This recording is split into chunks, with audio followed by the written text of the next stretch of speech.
Do the Met now have all the relevant material from the Electoral Commission?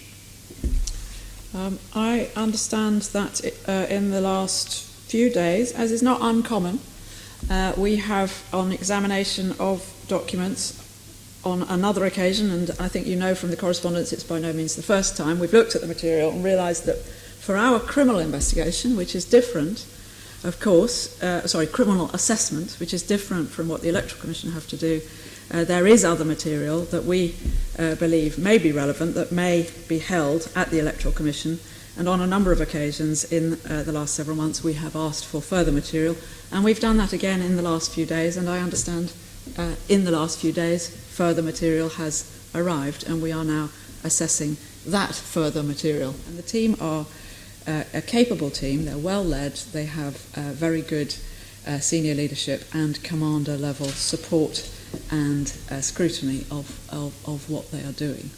And they would say to me, this is not a straightforward piece of legislation. It is quite complicated. So one of the things they have to do always is liaise early with our lawyers and, more to the point, with the Crown Prosecution Service, and they have, of course, done that. And then they have begun to assess the original material, and as I say, on a number of occasions, as they have assessed material, they've realised that to form a view as to whether the criminal threshold has been met and an investigation should start, there is, they believe, further material that may be relevant sitting at the Electoral Commission. Now, I take your point that 11 months, it seems, well, you know, from a distance, knowing nothing about it, potentially as a reasonably long time. So we're coming close to a resolution of whether there is a criminal aspect or whether there's not. Is that, or are we coming close that we've got all the information? So I'm unclear in my letters exchange whether you've got all the material or what's the next phase of this journey. Well, as you know, we don't normally sort of give a running commentary on any investigation for good reasons. But I think it's fair to say that the team believe, and Commander Jerome, who is taking a very keen interest in this, believes that in some matters, at least, we may be able to come to the end of the assessment in weeks, not months and months and months. And I hope that is the case.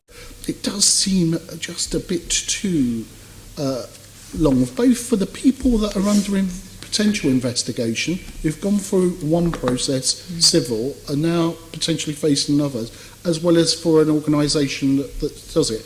I know it's complicated, but it does seem rather a long time. What I can say is that we are very clearly at an because I don't know, but we are at an assessment stage.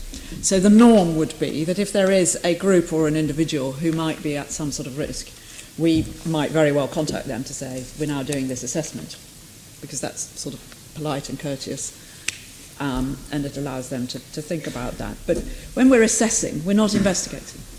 So it would be most unusual for us to be interviewing people at that stage. We are looking at the material that we have to see whether prima facie, given all the work that's been done by the other body, there is a criminal offence made out by some party or other.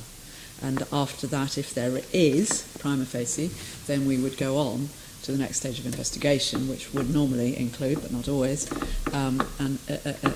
interviewing. And that would be entirely appropriate to allow, obviously, the person or people to give their side of the story.